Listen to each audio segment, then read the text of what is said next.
Bienvenue sur Fleur d'Avocat. Je suis Lila-Louise Maréchaux et dans ce podcast, je vais à la rencontre des avocats bien dans leur robe. Au passage, Fleur d'Avocat, c'est aussi une newsletter que j'envoie chaque dimanche matin. J'y raconte le développement de mes activités et j'y partage aussi de l'expertise, notamment en matière de communication et de marketing. Vous pouvez vous abonner depuis le site fleurdavocat.fr. Place à l'interview, je vous souhaite une bonne écoute. Bonjour Toufik Bouznoun. Bonjour. Merci d'être mon invité sur Fleur d'Avocat. Je suis ravi. Alors je vous laisse m'expliquer, Toufik, comment et pourquoi vous êtes devenu avocat. C'est une question qui mériterait des heures et des heures de discussion, mais d'abord je vous dirais très sincèrement que je ne fais pas partie de ceux qui ont toujours rêvé d'être avocat. Il y en a beaucoup dans le podcast, donc tout va bien. Ouais, c'est pas nécessairement quelque chose en fait qui m'attirait quand j'étais petit, pas plus que quand j'ai commencé la fac de droit. J'étais très attiré par la recherche scientifique. Okay. D'ailleurs, j'ai fait de la recherche scientifique avant de devenir avocat. Mais ce que j'aimais, c'était la recherche universitaire, la recherche fondamentale en droit. Et donc, vous avez fait de la recherche scientifique dans quel domaine ?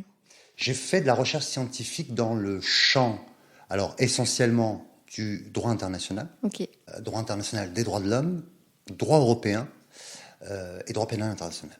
Donc, cursus de droit sans ambition particulière de devenir avocat, voilà. Ouais. Plutôt pour être chercheur. Absolument.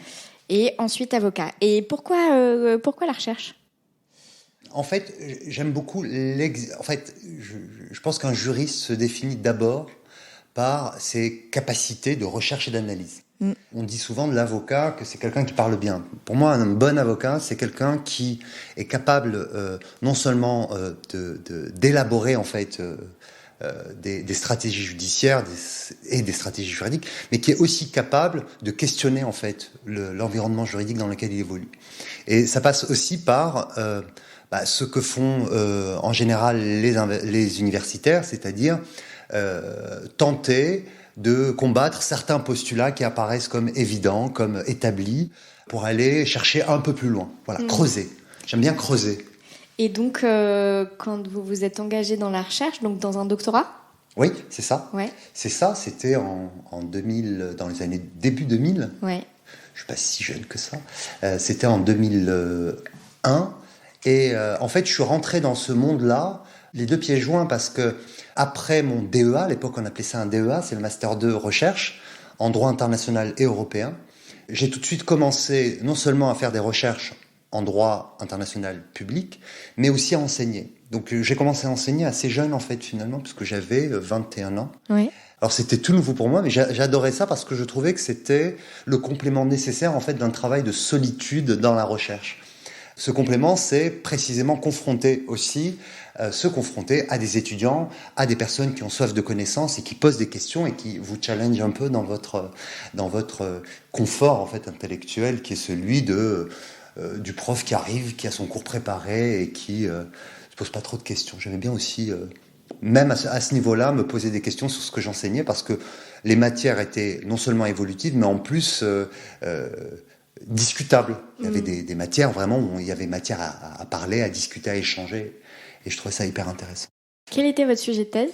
Mon sujet de thèse était un sujet en droit international public qui était ainsi rédigé, la restitution de territoire en droit international public. Et alors sous ce titre qui a l'air un petit peu aride, où on a l'impression qu'on va parler de géopolitique et de droit des conflits, parce qu'il y a une grande partie en fait du droit de la restitution qui concerne l'occupation illégale de territoire ou l'occupation paisible de territoire et tout ce que ça implique en matière de souveraineté sur un territoire. Mais en vérité, il y a une dimension qui était fondamentale, qui était comment, dans l'ingénierie juridique du droit international, on a appliqué des principes de droit privé, c'est-à-dire le bail, c'est-à-dire les locations longue durée. Voilà. Et comment, en réalité, ces principes de droit privé transposés au droit international se sont heurtés à une réalité qui est celle de la politique. Et avec tous les conflits qui ont émergé, s'agissant d'ailleurs tout autant des territoires contestés de ceux qui ne le sont pas. On a les territoires occupés, c'est contesté, il faut les rendre.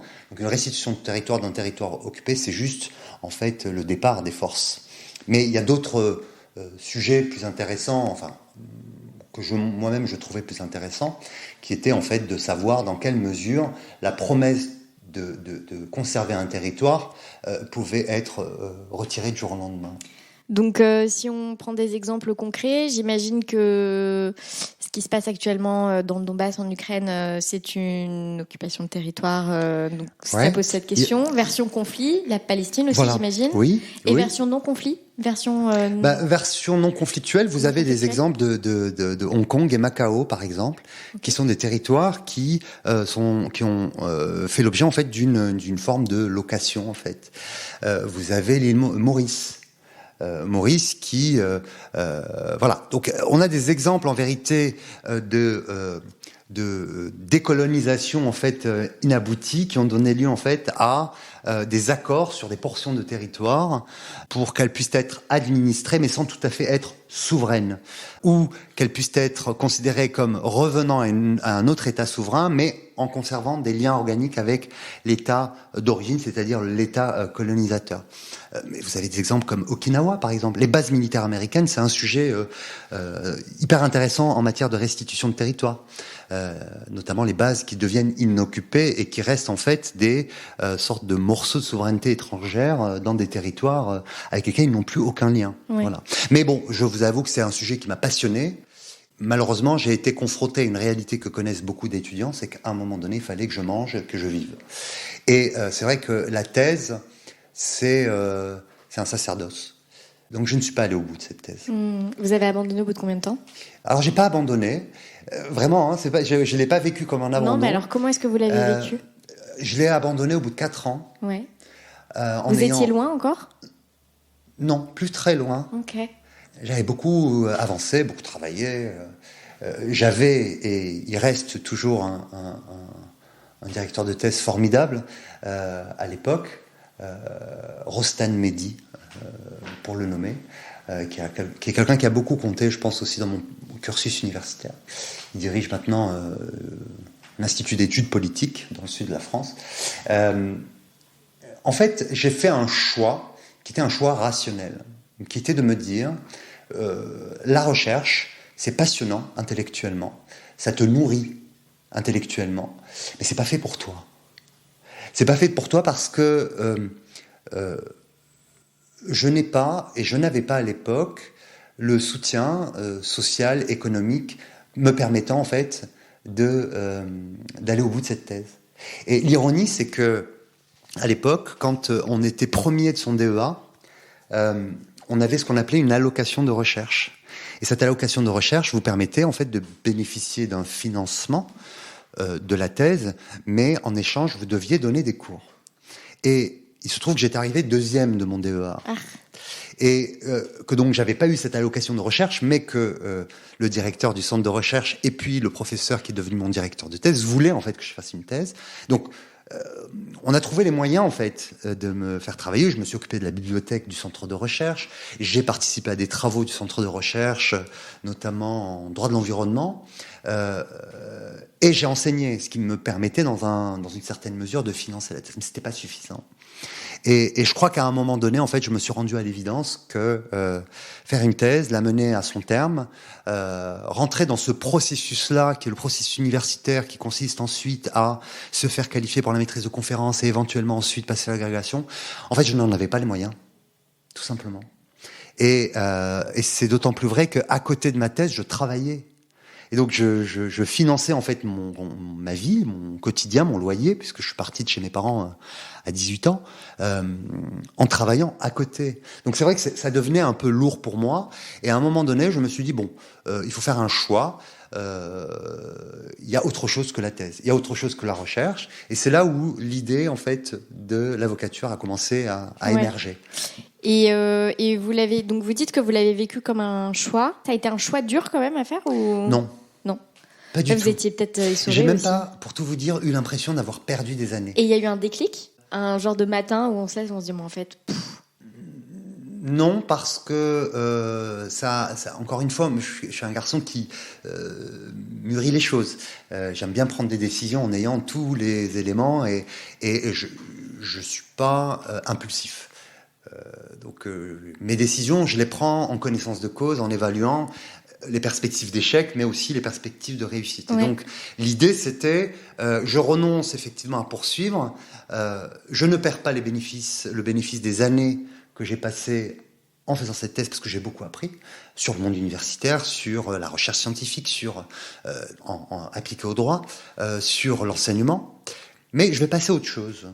Et je crois que cette idée de se nourrir d'un projet inabouti fait qu'on est plus à même aussi de donner de la valeur en fait à son travail et à des petites choses qui ne sont pas forcément récompensées par une réussite. Parce que la réussite en thèse, c'est de soutenir sa thèse.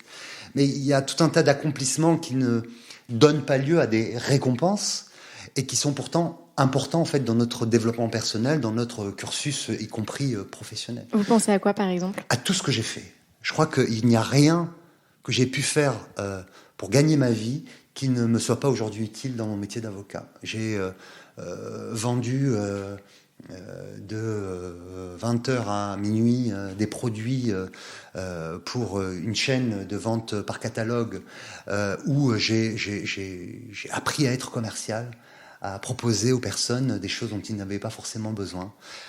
J'ai appris le contact humain, j'ai appris l'empathie en travaillant pendant des années derrière des bars et dans des restaurants. C'est un lieu extraordinaire en fait, les bars. Parce qu'on apprend tellement sur les gens, on apprend à les écouter, on apprend aussi à faire preuve d'empathie en fait. Parce que c'est un endroit où les gens parlent beaucoup plus que n'importe où ailleurs. Et c'est vrai que ça aussi, ça a été une expérience vraiment déterminante, je pense, alors, pas dans le choix du métier d'avocat, mais dans une certaine mesure, dans la capacité à comprendre les gens, à faire preuve d'empathie. Je crois que, et je dis ça vraiment sans aucune... en toute humilité, mais je crois que c'est quelque chose qui me caractérise bien, en fait, cette idée de l'empathie, en fait. Et vous avez dit que votre directeur de thèse avait joué un rôle important dans votre vie. Ouais. Enfin, il a eu en tout cas un rôle important dans votre développement, dans l'idée qu'on pouvait réussir, c'est-à-dire en étant issu d'un milieu qui n'était pas nécessairement favorisé. Parce que lui était issu d'un milieu comme celui-ci ? Lui était d'origine étrangère. Lui a dû faire ses preuves. Et j'avais l'impression que j'avais ce même cheminement à suivre. Vous savez, des fois, des personnes vous apportent des choses sans même eux-mêmes le savoir. Et je pense qu'il a été pour moi un exemple. Je dis souvent que je n'ai ni Dieu ni maître. Je fonctionne pas par adulation, j'apprécie les gens, je vois leurs qualités. Parfois, je m'en inspire, mais je n'ai pas d'exemple absolu à suivre. Vous voyez. Lui, il n'a pas été un maître, mais je pense qu'il m'a, en tout cas, inspiré, comme d'autres personnes ont pu m'inspirer. Après, concrètement, c'est surtout en fait une question en fait qui taraude beaucoup de jeunes qui veulent faire des études, qui sont issus de l'immigration, mais surtout qui ont grandi dans des quartiers défavorisés. C'est de se dire, est-ce que je peux le faire en fait ? Est-ce que je peux y arriver ? Et comment lutter contre cette espèce de sentiment d'illégitimité, voire même d'imposture, parce que ça, je crois que nous sommes beaucoup à l'avoir ressenti, quel que soit d'ailleurs notre milieu d'origine, mais c'est vrai que c'est un sentiment qu'on peut avoir et qui ça me nuise en fait, qui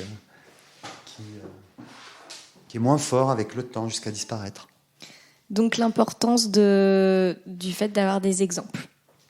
Oui, c'est important, mais vous savez, moi, mes premiers exemples, c'est ma famille. Les premiers exemples que j'ai de personnes qui se sont accrochées à ce qu'elles voulaient et qui ont tout fait pour les obtenir, en fait, c'est des personnes avec qui j'ai grandi et qui m'ont aussi éduqué. J'ai une grande sœur qui a maintenant 63 ans, qui a fait des études dans une Algérie où les femmes n'étudiaient pas, qui a fait l'école normale supérieure à une époque où les femmes n'allaient pas dans ce type d'études, qui a enseigné à l'université, qui est une intellectuelle et qui nous a aussi, nous, transmis à ses frères et sœurs ce goût aussi pour les études. Et cet exemple-là, j'en parlais tout à l'heure, cet exemple, c'est pas une sœur qui vous contraint d'étudier ou qui vous dit qu'il faut étudier pour réussir. C'est juste un exemple. Quelqu'un qui vous porte, en fait, et qui vous montre que c'est possible. Parfois même dans des conditions beaucoup plus rugueuses, difficiles que celles que vous-même vous connaissez, parce qu'elle a connu des conditions que moi je n'ai jamais connues. Moi j'ai grandi en France, même si je suis né à l'étranger en Algérie. J'ai grandi ici, j'ai fait mes études en France. J'ai pas eu les mêmes obstacles qu'elle. Donc oui, ça apprend aussi à ne pas se plaindre. Typiquement, le choix des études de droit, ça a été un choix difficile dans le sens où ce fameux sentiment d'illégitimité, ce doute sur sa capacité. Vous l'avez senti à ce moment-là du choix de vos études, ou c'est plus dans l'évolution que ça s'est... Non, c'est pas dans le choix des études, parce que malgré tout, j'ai quand même beaucoup de confiance dans un système qui m'a aussi permis d'être celui que je suis aujourd'hui, le système scolaire et universitaire. Donc c'était pas une défiance à l'égard du système, c'était plutôt une défiance à l'égard de moi-même, la peur de ne pas réussir, de décevoir, parce qu'il y a aussi ce sentiment qu'on porte, qui est qu'il ne faut pas en fait décevoir ceux qui attendent de nous. Je parle de la famille essentiellement, mais c'est vrai que de ce point de vue-là, j'ai très rapidement été rassuré par mes parents en fait, parce que mes parents, pour eux, avoir le bac déjà c'était la consécration ultime. Donc plus tard en fait, ils comprenaient même plus ce que je faisais, parce que pour eux, ça leur paraissait presque ésotérique, en fait, de faire autre chose après le bac, qui consiste à encore étudier. Et ce détachement-là, qui n'est pas du tout un détachement, c'est pas du tout un désintérêt, c'est simplement qu'en fait, ça dépassait même le cadre de leurs espérances à eux, qui ont connu rien, c'est-à-dire pas d'études, pas d'école, et l'absence d'alphabétisation, en fait, de toute leur vie. Donc c'est vrai que pour eux, c'était déjà beaucoup d'avoir son bac. Et donc ils n'attendaient pas grand-chose, si ce n'est que j'ai la chance d'avoir des parents qui ont toujours été extrêmement présents, aimants, et qui m'ont soutenu comme ils pouvaient. Alors, pas financièrement, mais qui m'ont soutenu. Et ça a été hyper important, quoi. Donc je pense que c'était important de ne pas les décevoir eux, et pas décevoir mes sœurs, parce que certaines ont fait des études, et j'avais envie quand même de leur montrer que j'étais capable comme elles, quoi. Voilà. J'ai grandi parmi des femmes, et c'est vrai que ce sont d'abord elles, mes exemples. En fait, ce sont ces sœurs plus âgées qui m'ont poussé, et aussi à faire du droit, puisque l'une d'entre elles faisait du droit. Et c'est elle qui m'a donné envie de faire du droit, en vérité. Voilà, parce qu'elle me parlait de ce qu'elle étudiait, elle me parlait de ses rêves, notamment de faire une maîtrise en droit international, parce que tu comprends, c'est par là ensuite qu'on peut faire de la diplomatie. Et moi, j'étais gamin, quoi, donc j'avais les yeux tout écarquillés, je voyais ça comme une... Et j'ai fait cette fameuse maîtrise.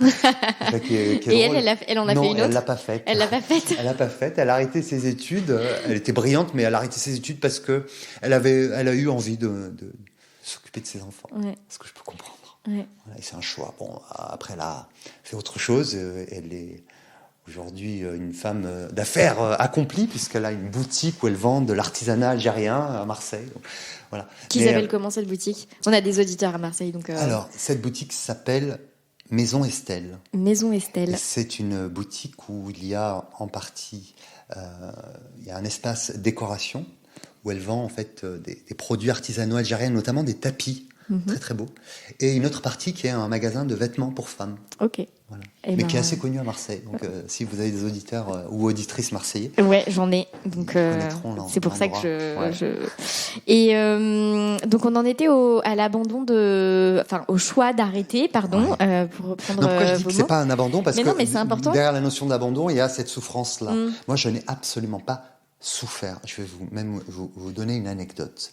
Quand j'ai décidé d'arrêter ma thèse, j'ai décidé de quitter Marseille aussi. J'ai quitté Aix-en-Provence et Marseille pour venir m'installer à Paris. Et j'ai laissé ma thèse, c'est-à-dire tout ce qui avait trait à ma thèse, dans un meuble qui ressemblait un peu à une commode, que j'ai mis dans l'appartement que j'ai aussi quitté et que j'ai laissé à une personne qui l'a sous-loué. Parce qu'il fallait que je sache si quand même Paris ça allait marcher, parce que c'était quand même...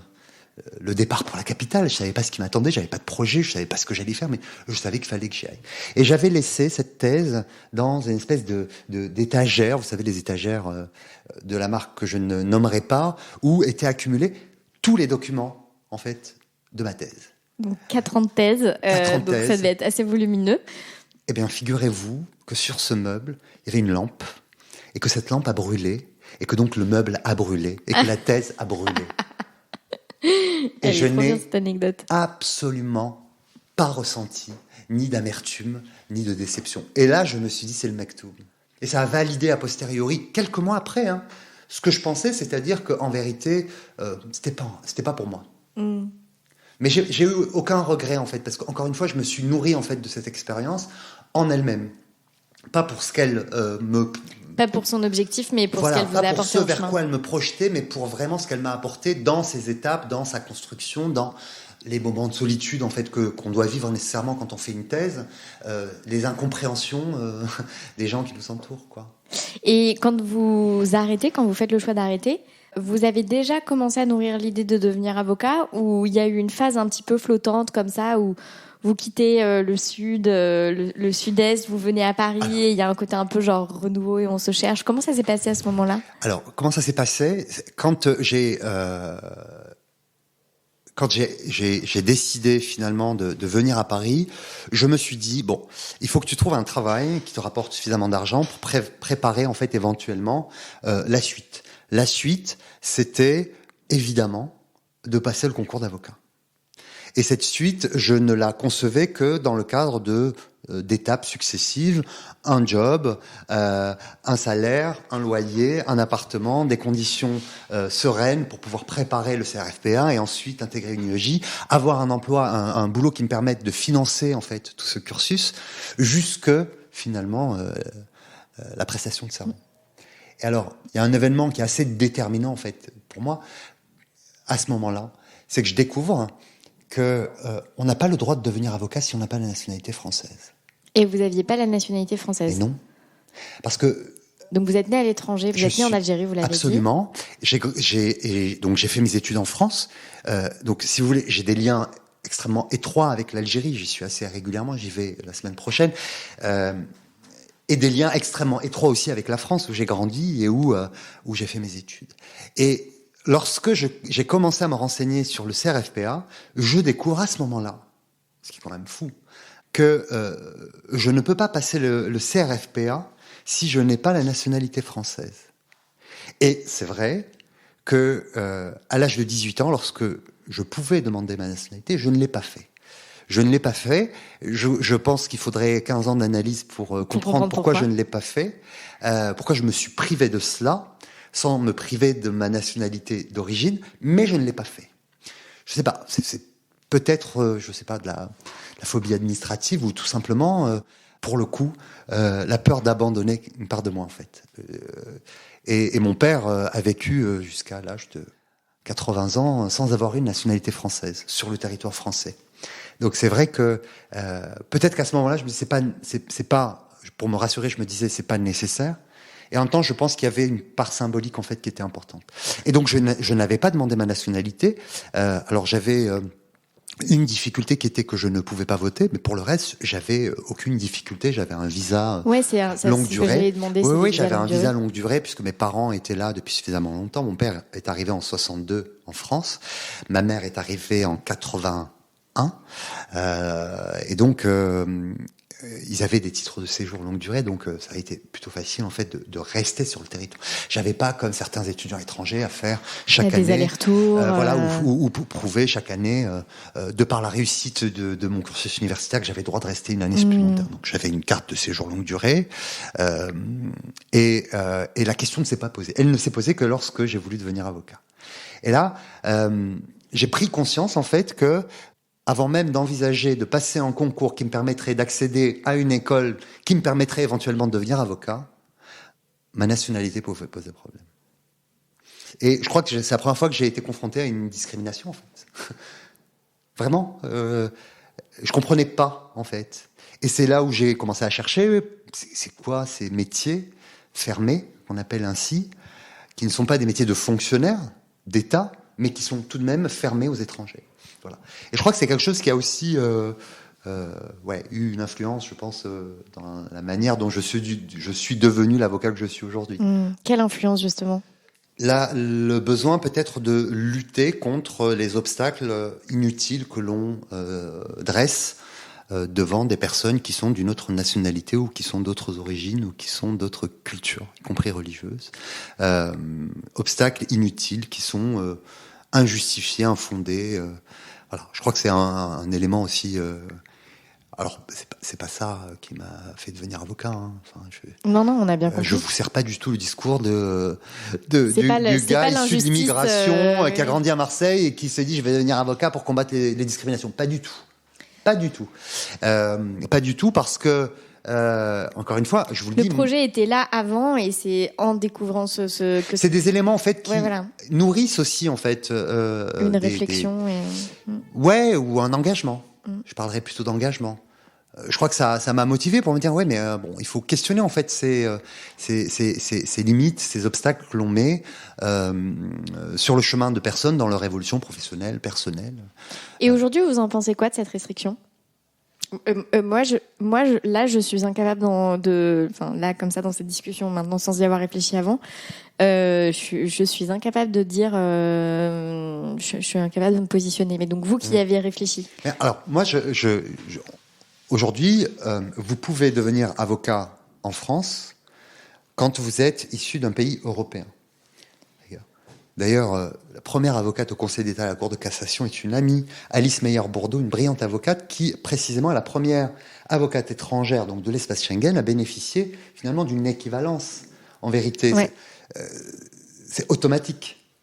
Mais aujourd'hui, quand vous êtes un avocat étranger, c'est-à-dire que vous avez fait des études à l'étranger, que vous êtes devenu avocat à l'étranger, vous devez passer les fourches codines d'examen, d'évaluation de vos capacités à être avocat français. Ouais, mais alors, typiquement, parce que moi, j'ai fait une double maîtrise de droit français à l'étranger, à Madrid. Ouais. Et je suis devenue avocate par le biais de la procédure d'équivalence de l'article 99. Voilà. Et donc, l'examen que j'ai passé n'était qu'un examen de déontologie. J'ai pas eu d'examen de droit à passer. Parce que ils estimaient, ils validaient l'équivalence parce que le système espagnol est un système quasiment calqué sur le système français, c'est-à-dire que c'est aussi du droit romain. Ouais. Enfin, c'est la même logique juridique, c'est le même système juridique, c'est la même logique juridique, c'est la même manière de chercher. Enfin voilà. Et donc c'est une équivalence entre guillemets dont j'ai bénéficié, voilà. Mais en tout cas que je comprends. Et par exemple, je comprends que puisqu'il y a cette question de la compétence.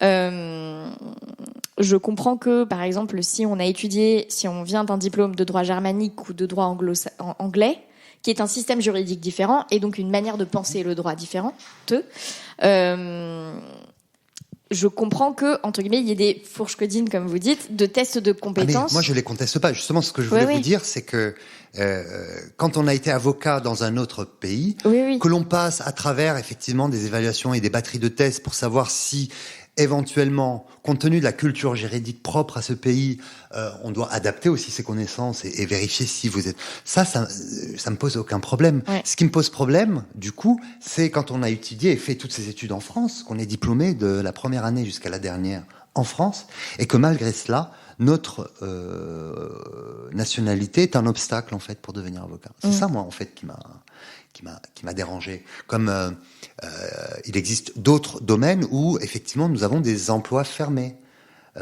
où le fait d'être étranger vous rend, vous empêche en fait d'accéder à certaines fonctions, qui ne sont pas des fonctions, encore une fois, qui sont directement attachées à des prérogatives de puissance publique. Alors c'est vrai que l'avocat est officier. Oui, c'est ce que j'allais dire. Il est officier de justice d'une certaine manière. Officier, oui, je sais mais pas comment dire.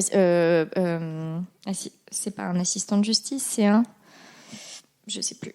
C'est peut-être officier le mot. Officier ministériel. Mais en fait, mon activité, c'est une activité libérale. Entrepreneur, comme le serait n'importe quel gérant de société. Et pourtant, voilà, oui, vous auriez pu ouvrir une boutique de vêtements, par exemple. Bien sûr. J'aurais pas eu de difficulté. En fait, il y a peu de métiers en fait qui auraient pu échapper finalement. J'aurais pu faire n'importe quel métier, sauf précisément ceux pour lesquels il y a une condition préalable qui est impérieuse, qui est d'être français. Et donc... Et vous avez hésité à le devenir ? Non, pas du tout. Je pense que c'était inéluctable à un moment donné.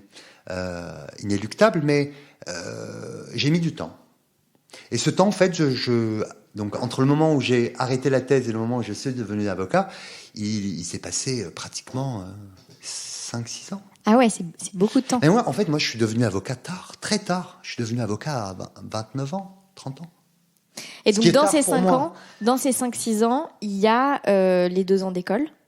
Oui. Donc, il y a eu environ 2-3 ans de questionnement autour de la... C'est du questionnement autour de la nationalité ou vous avez mis 2-3 ans à obtenir cette nationalité qui était un prérequis pour passer J'ai mis 2-3 ans à me décider à la demander. Entre-temps, j'ai fait plein de choses. Ouais. J'ai eu des boulots. J'ai travaillé dans l'édition juridique. J'ai fait du journalisme juridique pour des maisons d'édition juridiques. Enfin, j'ai eu plein d'expériences professionnelles, encore une fois, qui, je pense, ont nourri quelque chose qui m'est utile aujourd'hui dans mon métier d'avocat. J'ai présenté une chronique à la télé. Le truc improbable. Jamais j'aurais pensé faire de la télé. Et en fait, j'ai présenté pendant 3 ans une chronique dans une émission sur France 5, une émission dont on dit que seules les femmes enceintes et les chômeurs la regardent. Ah oui. Ouais. Une émission qui s'appelait Le Maternel. Voilà. Ah, mais je crois que c'est l'émission préférée d'Élise Fabing, qui est une invitée du podcast. D'accord. En fait, je crois qu'elle adore cette émission. À l'époque, j'avais commencé. Alors c'était différent. À l'époque, c'était présenté par Karine Le Marchand. Et j'avais adoré en fait cette expérience parce que d'abord j'aime beaucoup Karine Le Marchand et c'était très drôle parce que on me demandait de parler de droit sans que ce soit sérieux. Et je trouvais le challenge hyper intéressant. Et moi qui avais toujours, je crois, comme volonté de rendre accessible le droit, de vulgariser, mais sans niveler vers le bas la qualité. C'était génial. Donc du coup, en fait, j'ai fait ça. Mais j'ai parlé de vidéosurveillance, j'ai parlé de violence policière, j'ai parlé de sujets qui n'étaient pas forcément adaptés à cette émission. J'ai parlé aussi d'adoption, d'autres sujets qui concernent directement la famille, mais ça a été une super expérience parce que ça me permettait aussi de parler de sujets juridiques complexes en tentant de les rendre accessibles à un public qui n'est pas nécessairement spécialiste de droit. Enfin, quand même, du coup, c'est un peu notre métier, hein. Oui, non, aussi, mais bien sûr, bien sûr, le métier d'avocat. Bien sûr, c'est quand même 2-3 ans de réflexion avant de décider de demander la. Ouais. C'était un truc pour vous de la demander Alors, on va pas faire cette psychanalyse en accéléré, mais je vais vous dire aussi, je crois que c'est aussi tout un processus de peur de l'échec qui se met en place et où on se dit, je vais repousser l'échéance, je le ferai quand je serai vraiment prêt. Oui. Vraiment, vraiment prêt. Et comme on se sent jamais tout à fait prêt, eh bien, 1 année passe, 2 années passent, 3 années passent, et ces années ne passent pas en perte et profit, hein. Elles passent en enrichissement divers et variés. Je me suis enrichi de plein de choses, d'amitié, de connaissances, de culture. Pour moi, Paris, ça a été une découverte incroyable, en fait, parce que j'habitais Marseille, j'allais souvent dans les musées, j'allais au musée d'art contemporain de Marseille, qui se trouvait super loin, à Lumini, donc il fallait traverser la ville, prendre 2 bus. Et puis j'arrive à Paris, moi qui aimais la photo et l'art contemporain, pour moi, ça a été une explosion de choses. Donc je me suis nourri de tout ça. En fait, j'en ai profité. Et un jour, je me suis dit, je suis prêt. Entre-temps, j'avais déposé mon dossier de naturalisation. J'ai été naturalisé. Et quand j'ai été naturalisé, j'ai directement...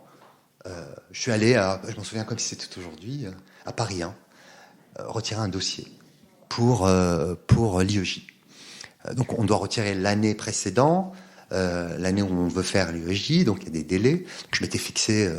je m'étais fait un petit calendrier, donc il faut que je retire mon dossier, que je fasse ma demande dérogatoire, puisque comme je venais d'une autre université, il fallait que je sois accepté par Paris 1. J'ai été accepté pour faire l'IEJ. Il fallait financer l'IEJ. Il fallait aussi éventuellement s'occuper d'être vigilant, d'aller peut-être aussi au cours. J'ai jamais pu aller au cours parce que j'avais pas le temps, parce que j'avais un boulot. À l'époque, au moment où j'ai décidé de devenir avocat, je travaillais au Sénat. J'étais assistant parlementaire. J'ai été assistant parlementaire pendant 3 ans. Ça aussi, ça a été une expérience assez extraordinaire. Comment vous êtes devenu assistant parlementaire ? Comment je suis devenu assistant parlementaire? J'ai contacté une parlementaire dont je trouvais le travail admirable dans le champ, en grande partie dans le champ du droit des étrangers et de la prison. Voilà. J'aimais son engagement, je l'ai contacté en lui disant voilà, je suis pas nécessairement de votre bord politique, je suis pas écologiste, je crois même que j'ai pas véritablement d'affinité élective avec tel ou tel parti, mais j'aime ce que vous faites et votre engagement, donc j'ai envie en fait de vous aider à mener les combats que vous menez. Et c'est vrai que cette femme menait des combats en faveur des invisibles. Les invisibles, voilà, c'est ce qui l'intéressait. Et je trouvais ça assez incroyable, en fait, cette femme qui consacrait son mandat à des personnes qui ne pouvaient pas les lire. Les étrangers, les détenus, enfin... je trouvais ça tellement beau que je lui ai dit, voilà, moi j'ai un bagage universitaire, des études, voilà, j'ai envie de faire un bout de chemin avec vous. Et ça a été une expérience incroyable parce que j'ai travaillé sur la loi pénitentiaire, que y a plein de questions qui ont été abordées pendant ces débats qui sont aujourd'hui en fait évidentes, mais qui ne l'étaient pas à l'époque.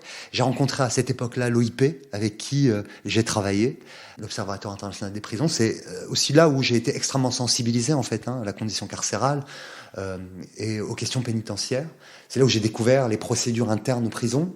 C'est là où j'ai découvert en fait un monde que je ne connaissais pas. Et puis ça m'a permis aussi peut-être de travailler dans un champ que je ne connaissais pas beaucoup, ou en tout cas que j'effleurais dans mes recherches universitaires, qui est la prospective juridique. C'est-à-dire comment faire changer la loi, comment réfléchir à une meilleure loi, comment faire évoluer les lois. Voilà. C'est pour ça que je vous dis, en fait, ces expériences-là, elles ont permis aussi d'apporter en fait une petite pierre comme ça à la construction de l'avocat que je voulais être en fait. Et puis quand j'ai été prêt, j'ai déposé mon dossier. Je suis jamais allé à un seul cours à l'IEJ, pardon. Jamais. J'ai fait une note de synthèse où j'ai eu 8, je crois, au galop d'essai. Je me suis pas découragé. J'ai pas fait de prépa. Autre sujet très intéressant à mon avis.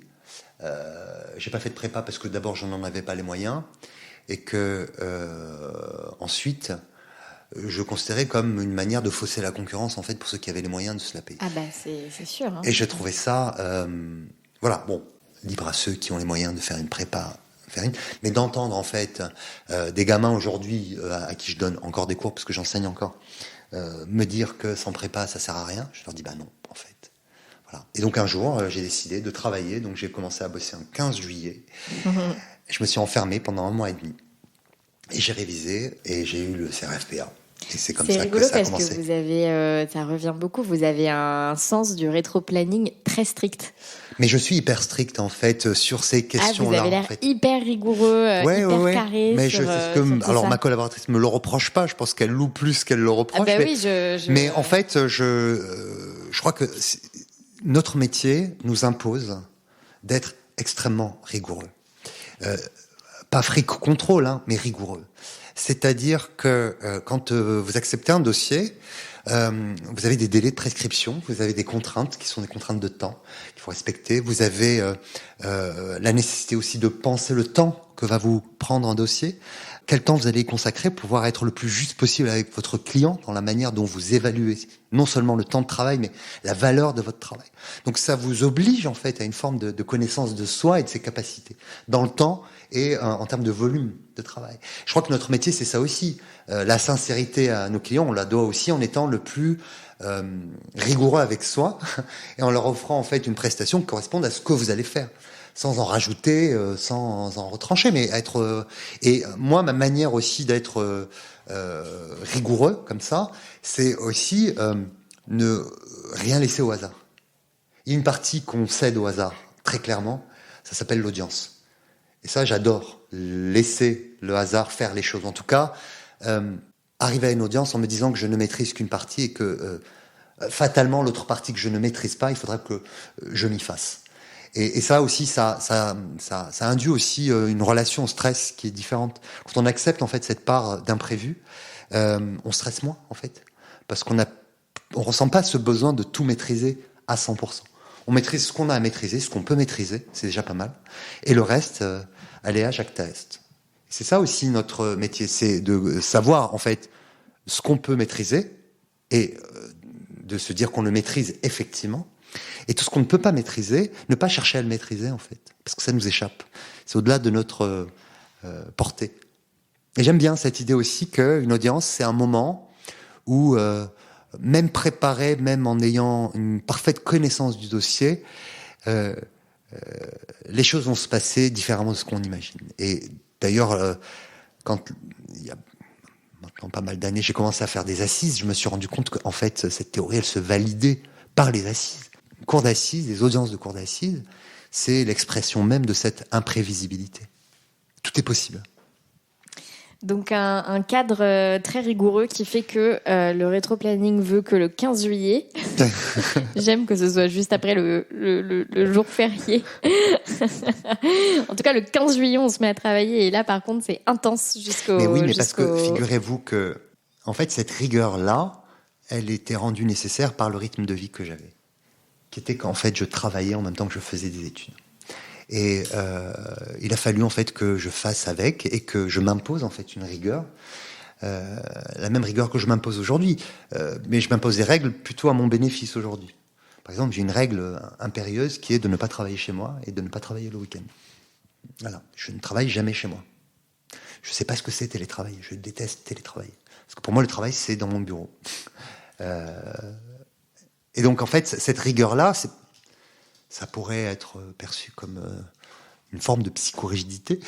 Ça ne l'est pas, en fait. Non, mais ça ne l'est pas. Je pense que vraiment, les personnes qui ont un rapport très strict à leur temps et à leur organisation du temps, enfin, c'est pas qu'une question de productivité, mais c'est vrai qu'il y a un truc en termes de gain de qualité de vie au global. C'est-à-dire que bon, vous rajoutez à ça l'aspect lieu, et pas juste l'aspect temporel, mais et moi je le vois, plus mon activité plus j'ai de choses à faire entre guillemets, et d'ailleurs je pense que c'est ce que disent beaucoup de femmes de mamans qui disent en fait en devenant maman j'ai dû penser mon agenda autrement et je me suis découvert des ressources de productivité insoupçonnées. Et effectivement, il y a ce truc où à un moment, enfin moi maintenant, mon agenda c'est une espèce de Lego quoi. Et je sais que j'ai des créneaux qui sont un peu bloqués pour des tâches qui sont assez fixes finalement, mais qui vous permettent pour chacune de ces tâches d'être encore plus effective. Ouais, voilà, exactement. Et qui me permettent d'optimiser l'aspect rentabilité / temps travaillé / enfin voilà, en tout cas donc je vois très bien ce que vous voulez dire par rapport à ça. Mais vous allez mieux comprendre pourquoi en fait. Aussi, j'ai ce souci, peut-être même ce besoin de faire en sorte que tout ce qui concerne la gestion de mon cabinet roule, fonctionne et soit un maximum ordonné. C'est parce que, en vérité, j'aime bien faire autre chose que du droit. J'aime bien avoir une vie en dehors de mon métier et de mon cabinet. Et donc, j'essaye, comme beaucoup, je pense, de terminer à des horaires décentes.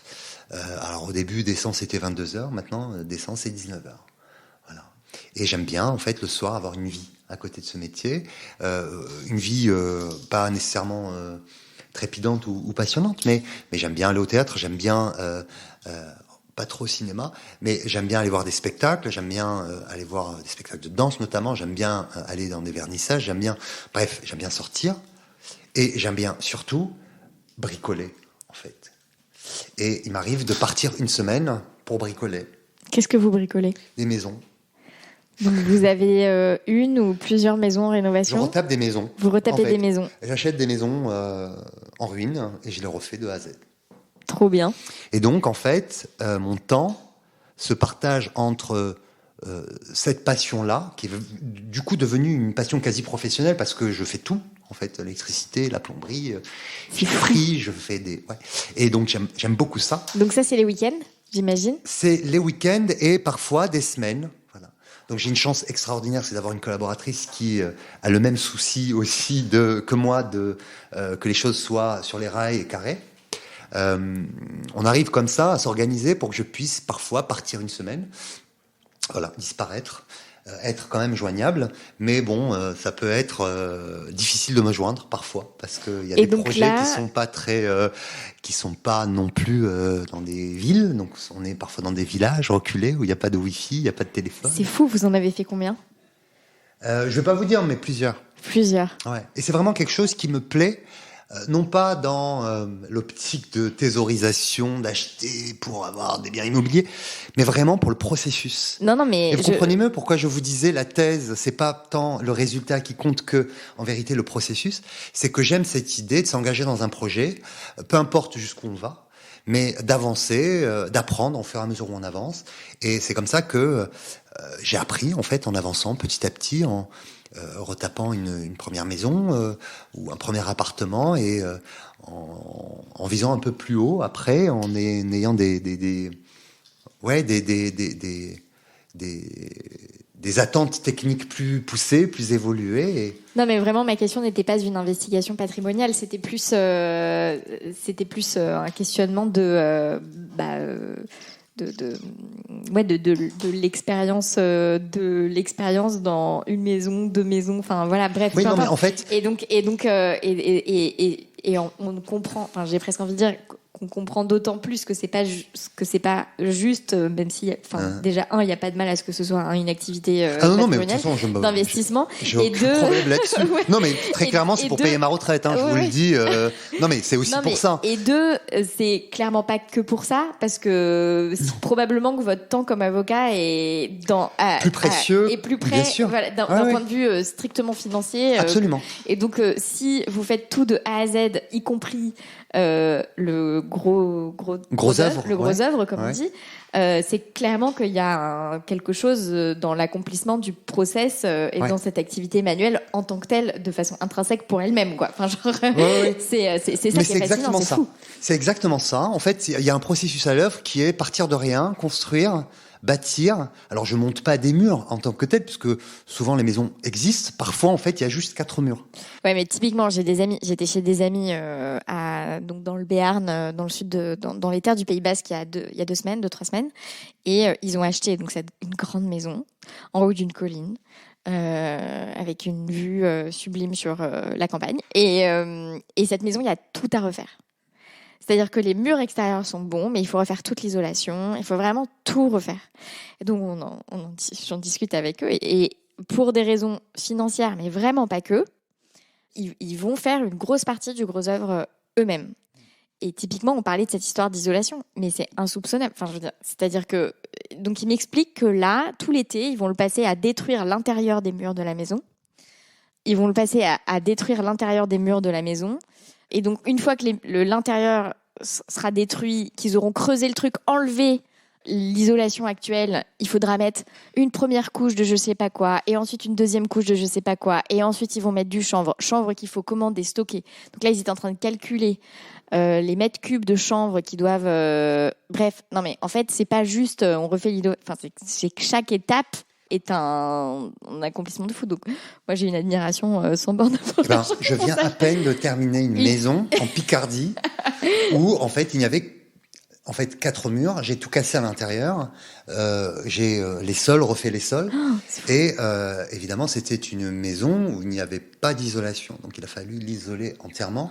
La seule chose pour laquelle j'ai fait appel à un professionnel, c'est les Velux, puisque j'ai ouvert en fait dans le toit des puits de lumière pour pouvoir créer des chambres. Mais le reste, l'isolation, les placos, les enduits, l'électricité, c'est moi qui l'ai fait.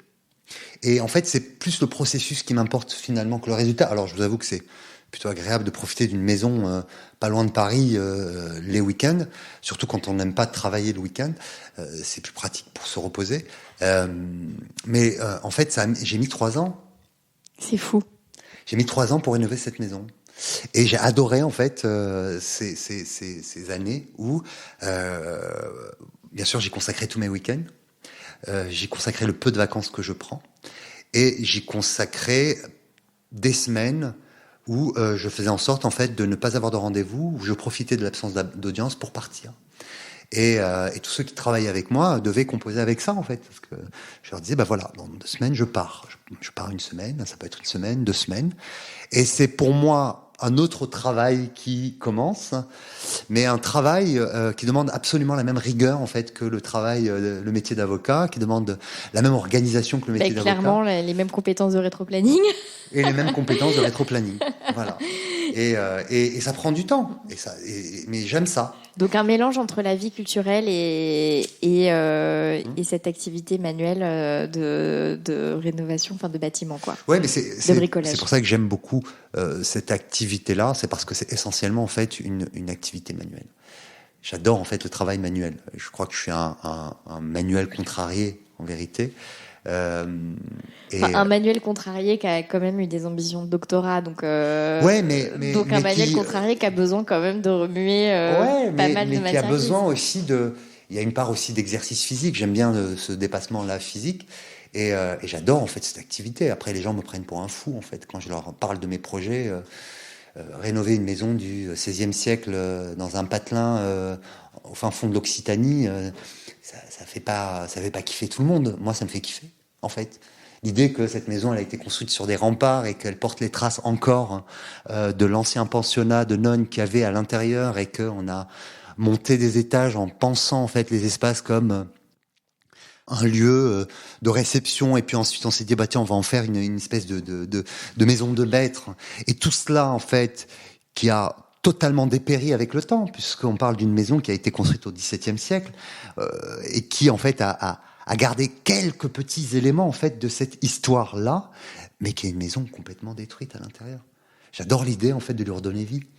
Voilà, c'est ça mon occupation favorite en dehors de mon métier. Ça et d'autres petites choses, mais c'est celle, en tout cas, qui me prend le plus de temps et d'énergie aussi. Voilà. Vous disiez que vous avez eu le CRFPA du premier coup, et ensuite vient le moment de faire les fameux stages obligatoires, les trucs, les machins. Vous aviez beaucoup d'expérience professionnelle, mais pas d'expérience professionnelle comme en cabinet d'avocat. J'avais même jamais fait de stage. Ouais. Et donc, comment vous y êtes pris ?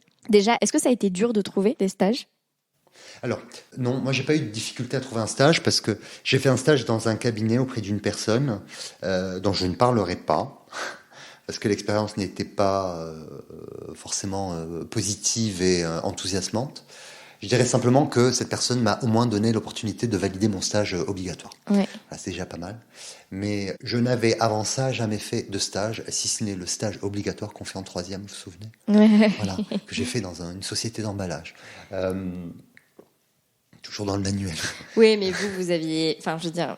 Mais j'ai jamais fait de stage. Les stages, c'est censé être une introduction à la vie professionnelle. Enfin, je dis ça, mais il y a beaucoup de personnes pour qui l'introduction à la vie professionnelle, c'est surtout les boulots alimentaires pour financer ses études. Et voilà, mais en tout cas, vous aviez...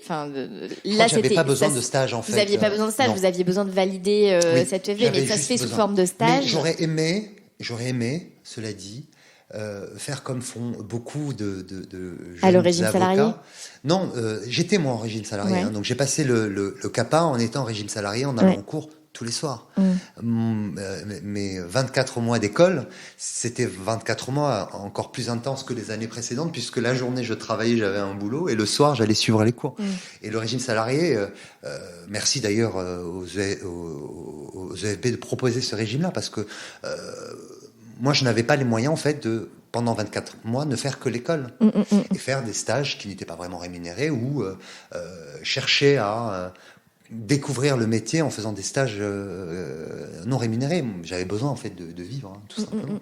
Et vraiment minimum, payer un loyer. Donc, c'est aussi pour ça que j'ai jamais fait de stage, en vérité.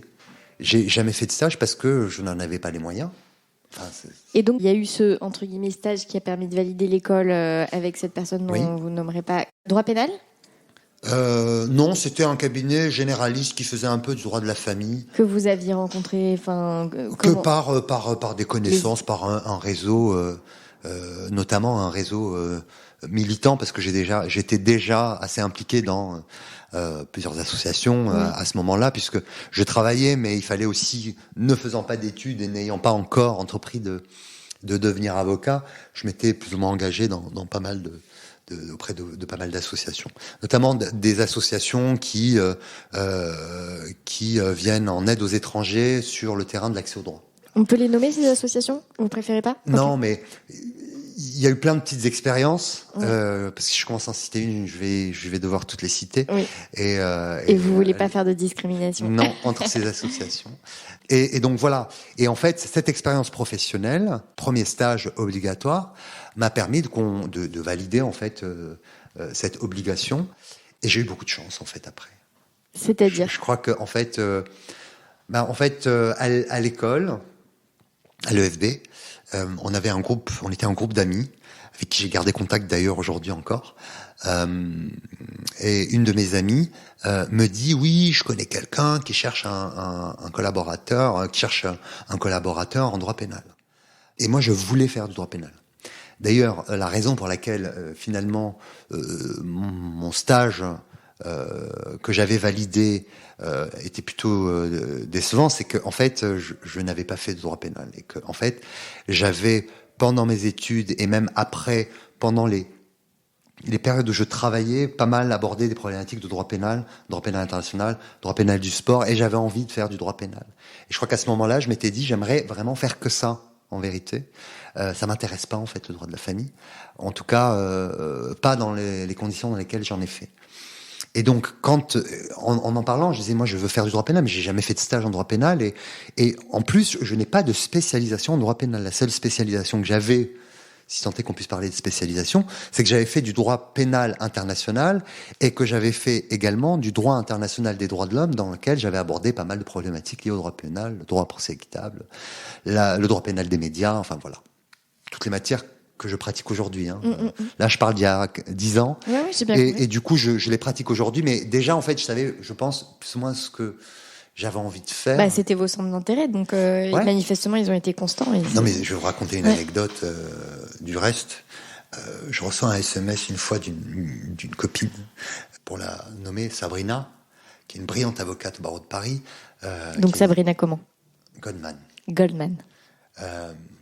Brillante, ancienne secrétaire de la conférence, brillante avocate, et pour moi une des meilleures avocates en droit de la presse du barreau de Paris, m'envoie un SMS avec une photo.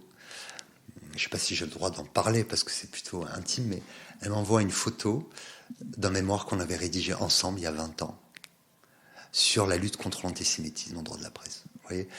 Et on se retrouve aujourd'hui ensemble devant les tribunaux et devant la 17e chambre à faire du droit pénal de la presse. Donc je pense qu'il n'y a pas d'hasard dans la vie en fait. On va vers vers quoi on a une attirance, même sans l'intellectualiser, sans la coordonner mentalement et sans lui donner une raison en fait. On fait les choses. Et je crois que j'ai fait des choses sans véritablement penser que toutes ces expériences, toutes ces initiatives, tous ces projets qui étaient tellement différents les uns des autres, voire même quasi incestueux, quoi, aucun lien, enfin limite impossible qu'il y ait des liens, se sont avérés en réalité dans ce métier d'avocat trouver leur place. Oui, c'est le fameux fil rouge où quand on le fait, c'est pas forcément lié à un plan stratégique particulier, mais qui a posteriori trouve aussi un sens et se parlent entre eux et se construisent, donc c'est plutôt chouette. Mais en tout cas vous dites que vous entendez parler d'un avocat qui par ce réseau, vous entendez parler d'un avocat qui cherche un collaborateur en droit pénal ou une collaboratrice en droit pénal. Exactement. Et vous le rencontrez. Et donc elle me donne ses coordonnées, je lui envoie un mail en lui disant voilà, j'ai envie de faire du droit pénal. Cet avocat, je vais le nommer parce qu'il est important pour moi, pour le coup. Il s'appelle Cyril Gosset. Cyril Gosset, c'est lui qui m'a mis le pied à l'étrier. C'est lui qui m'a dit, voilà, je t'accueille dans mon cabinet, on va faire que du droit pénal. Tu vas faire ce que tu aimes et on va apprendre, tu vas apprendre. Et on a appris et j'ai appris. Voilà. Et je pose la question toujours aux personnes qui sont devenues avocats ou avocates entre guillemets tardivement, parce que voilà, mais est-ce que le fait que vous aviez à cette époque-là 29 ou 30 ans, est-ce que vous avez senti, par exemple, quand vous avez rencontré cet avocat, qu'il y avait un a priori, que ça rendait les choses plus difficiles, ou est-ce que vous avez eu la sensation d'être accueillis comme si... Enfin... Ah non, mais en fait, notre histoire professionnelle, c'est aussi une histoire d'amitié avec Cyril, hein, Oui. qui est une personne vraiment extraordinaire pour le coup, qui est non seulement un brillant avocat, mais en plus humainement une personne extrêmement ouverte d'esprit et intelligente. Voilà, de cette intelligence aussi des émotions en fait et de la vie, qui fait qu'il m'a accueilli sans aucun a priori et avec une confiance qui relevait presque de l'instinct, je crois, en fait. On s'est instinctivement fait confiance et il m'a beaucoup apporté, il m'a beaucoup appris et j'ai beaucoup appris à ses côtés. Et je crois que ça m'a, en fait, cette expérience, première expérience en collaboration, m'a permis en fait de comprendre ce qu'était le métier d'avocat, pénaliste.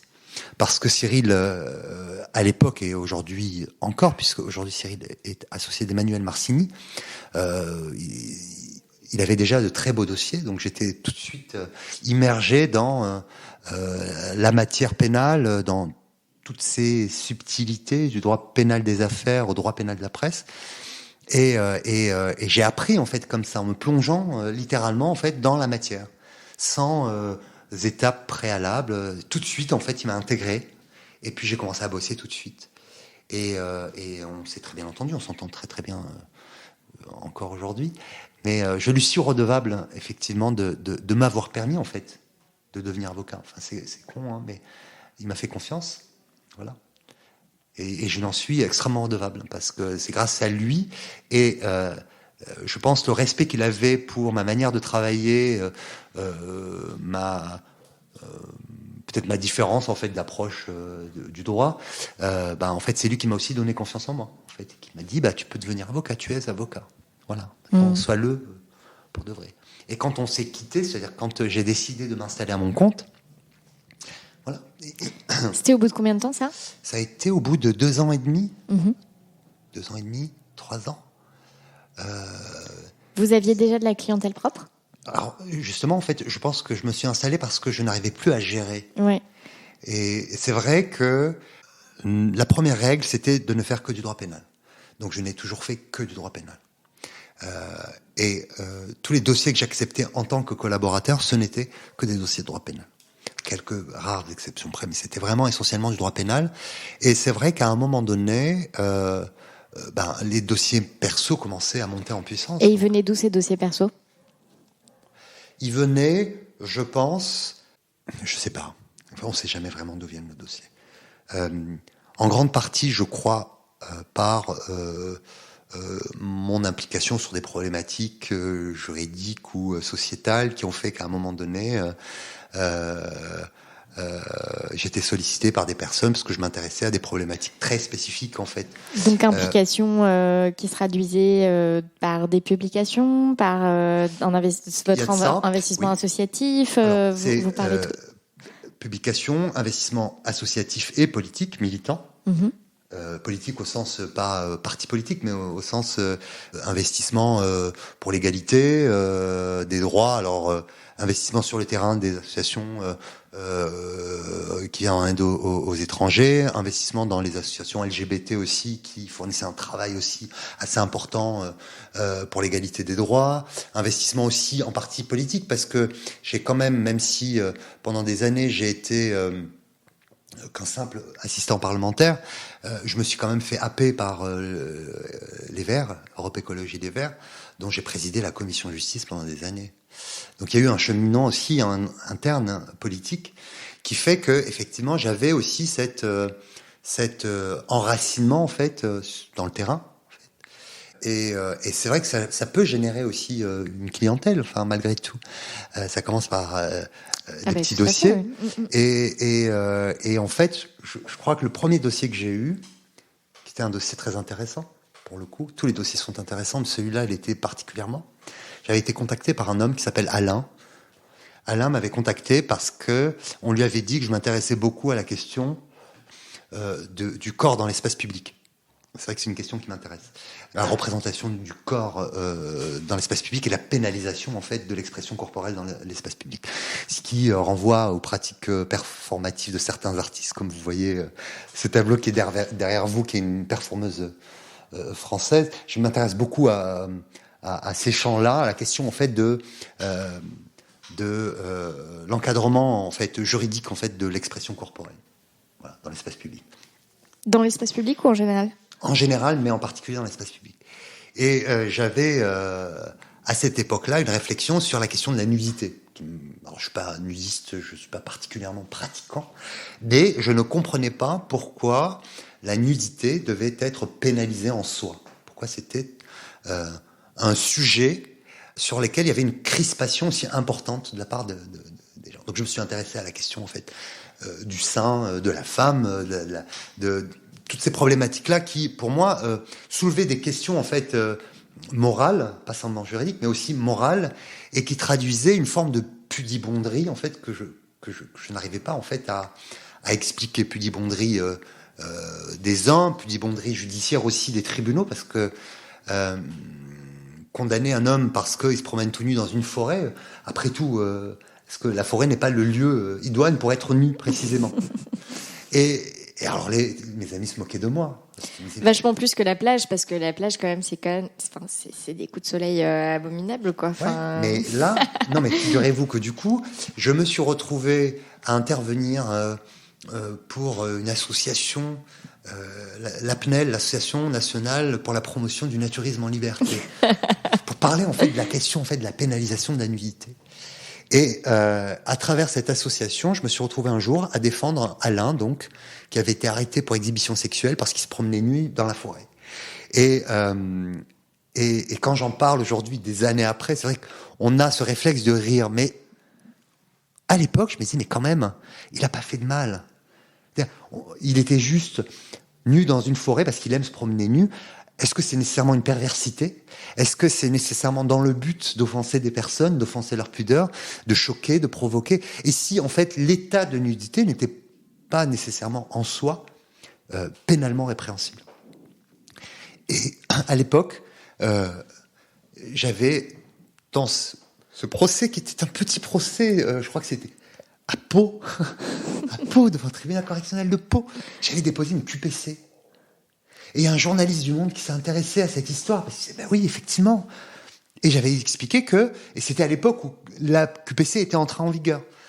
QPC, sur laquelle j'avais travaillé quand j'étais assistant parlementaire, et donc, dont j'avais plus ou moins compris le mécanisme. Ouais. En tout cas, la vocation qu'on voulait instaurer, qui était en fait un contrôle a posteriori des lois jugées inconstitutionnelles. Et j'avais déposé une QPC, et ça avait suscité un débat, en fait.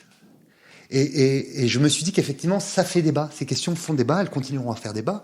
Et je me retrouve aujourd'hui devant la Cour européenne des droits de l'homme pour défendre une militante fémène qui a été poursuivie et condamnée pour exhibition sexuelle, et définitivement, y compris par la Cour de cassation, alors que depuis des années, moi et d'autres, parce qu'il y a d'autres confrères qui défendent d'autres fémènes, mais il se trouve que ma cliente est la première fémène condamnée en France et la première à saisir la Cour européenne des droits de l'homme. Depuis des années, j'invoque le fait que, au-delà de l'intention, la question de la volonté de choquer, il y a quand même une démarche politique, militante, qui neutralise en vérité l'élément intentionnel. L'idée qu'on a d'un pervers sexuel, d'un exhibitionniste, c'est quand même quelqu'un qui inscrit son acte, en fait, dans une démarche sexuelle. Oui, d'excitation. D'excitation. Qui tire une excitation de ce qu'il fait et qui, éventuellement, espère exciter ceux à qui il montre. Mais là, on n'est pas du tout dans ce cadre-là. Donc, comment transposer une infraction qui pourrait concerner un gars qui montre son zizi devant une école à une femme qui milite politiquement en inscrivant des messages politiques sur son torse? Son torse, je dis pas même pas sa poitrine, je dis son torse, parce que j'assimile le torse de la femme à celui de l'homme, et je ne comprends pas pourquoi on traite différemment les hommes et les femmes, parce que, pardon, mais c'est pas parce que le sein de l'homme n'allaite pas qu'il n'en est pas pour autant un attribut sexuel. Donc soit tout sein est un attribut sexuel, soit aucun sein ne l'est. Pourquoi aujourd'hui on ne pénalise que le sein de la femme, montré dans l'espace public, et pas celui de l'homme? Vous voyez ? Donc toutes ces questions-là, qui sont des questions qui sont aussi nourries par des combats antérieurs liés précisément à cette question de la pénalisation de la nudité dans l'espace public, permet d'avoir des débats hyper intéressants, en fait, aussi devant la Cour européenne des droits de l'homme. Et en tout cas, par ces engagements, entre guillemets, et les démarches qui en ont découlé, sont venus ces premiers dossiers, puisque c'est de là que partait ma question, premiers dossiers, et puis ensuite d'autres, donc beaucoup d'autres. Et des engagements personnels qui ont fait que du coup, j'ai assez rapidement décidé de m'engager, par exemple, pour l'accès aux droits des personnes prostituées, des travailleurs du sexe. Peut-être aussi dans cette optique de m'intéresser à ceux auxquels on s'intéresse pas. Et les travailleurs et travailleuses du sexe me semblaient être une catégorie de personnes qui étaient dénigrées par la société, mal vues et maltraitées aussi institutionnellement. Et donc j'ai commencé à travailler sur ces problématiques d'accès aux droits, et j'ai eu la chance, parce que je me considère comme un garçon très chanceux dans la vie, j'ai pas l'impression d'avoir provoqué les choses, mais plutôt d'avoir eu la chance en fait qu'on fasse appel à moi, et je pense la chance de ne pas avoir trahi la confiance qu'on a mis en moi.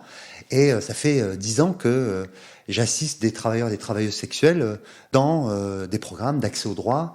Je pense aux programmes d'accès aux droits qui ont été mis en place, parce qu'ils sont quand même déterminants en fait du travail qui a été fait pour assister, accompagner les travailleuses et les travailleurs du sexe. Je pense au programme de Médecins du Monde, je pense au STRAS, au syndicat du travail sexuel, dont je suis du coup l'avocat depuis des années.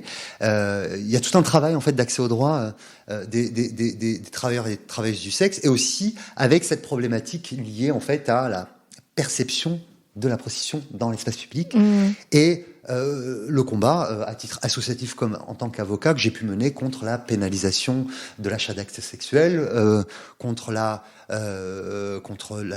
pénalisation du racolage qu'on qualifiait et de actif et de passif. Enfin, bref, ces combats-là participaient aussi d'une certaine idée que j'avais, alors peut-être de la liberté individuelle, de la liberté des corps, mais en tout cas, c'est vrai que ça a été assez structurant en fait des combats, parce que c'est des combats. Hein. Enfin, je m'en cache pas aujourd'hui. Hein. Je suis un avocat militant. Non, mais il y a pas de mal. Mais c'est. Je suis un avocat militant, mais c'est vrai que c'était des questions qui m'ont toujours. Ce sont des questions qui m'ont toujours intéressé.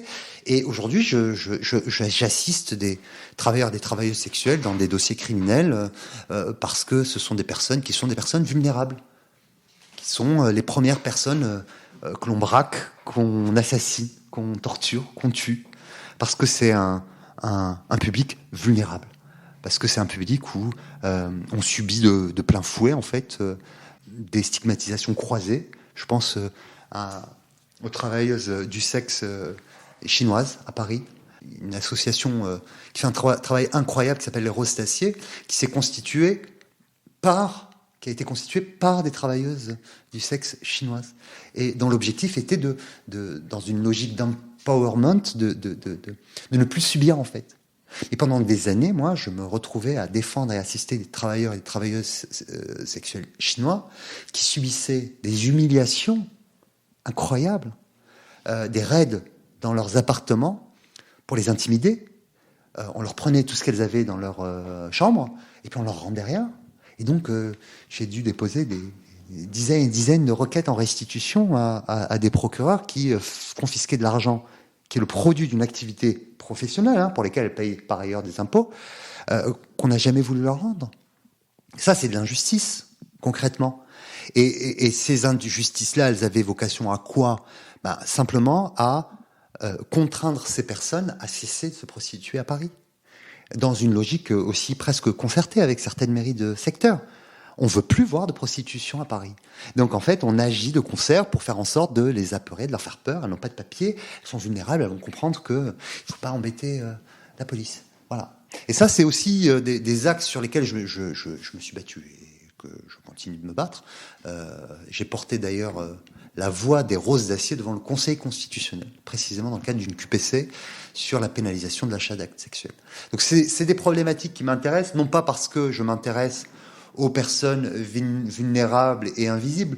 Je m'intéresse en fait à des personnes dont l'accès aux outils, l'accès aux droits sont rendus plus compliqué par des obstacles matériels, de faits, de barrières de langue, qui ne leur permettent pas de faire valoir leurs droits. Voilà. Et tout cela, je le fais évidemment dans une logique qui est une logique bénévole. Enfin, ça va sans dire, mais je le fais parce que pour moi, mon métier, c'est gérer un cabinet, ouais, mais justement, c'est avoir des revenus, mais c'est aussi en fait aider. C'est une question, ce qui pose la question de l'équilibre entre guillemets budgétaire d'un cabinet comme le vôtre. Eh ben, c'est une question que je me pose régulièrement, hein. mais je vais encore dire une chose qui paraît stupide, mais je pense aussi avoir de la chance de ce point de vue-là. C'est-à-dire que il y a une part de mon activité qui est pro bono.